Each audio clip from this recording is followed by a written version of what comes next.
Hello, তোমরা সবাই কেমন আছো? আলহামদুলিল্লাহ আমি অনেক ভালো আছি। ঈদের সময় কারা কারা কোন জায়গায় ঘুরতে গেছে তোমরা আগে সেইটা কমেন্টে বলে যাও ভাই, আমার কি একটু এক্সাইটেডমেন্ট লাগে না নাকি? তা আমরা কোথায় গিয়েছি ওটা হচ্ছে প্রশান্ত ক্যাফেতে। আর কিছু ঘুরিয়ে ঘুরিয়েও দেখালাম যে প্রশান্ত ক্যাফে কোথায় আছে কি না আছে। এটা হচ্ছে খুলনা রূপসার এখানে আর কি।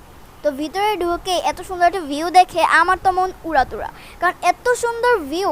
এর আগে আমি আবারও আসছিলাম, ওইটা তোমাদের সাথে ক্যাপশনটা মানে ভালো মতো শেয়ার করতে পারি না, তো আজকে মানে আজ তোমাদের সাথে একটু শেয়ার করতে পারতেছি।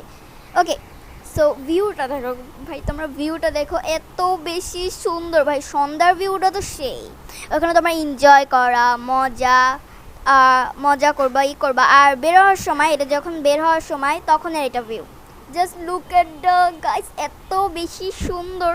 ফ্রেন্ডস, তোমরা বলে দাও, তোমরা খুলনার এখানে থাকলে প্লিজ এই প্রশান্ত ক্যাফে যেও, ওইটা হচ্ছে রূপসার এখানে, প্লিজ যেও। আর যারা যারা চেনো তারা তো চেনো, তারা বলে যাও কমেন্টে যে তোমরা কি চেনো কি চেনো না। আর বের হওয়ার সময় এত এত সুন্দর একটা ভিউ দেখে আমি আর তোমাদের সাথে শেয়ার না করে পারলাম না, তাই ঘুরে ঘুরে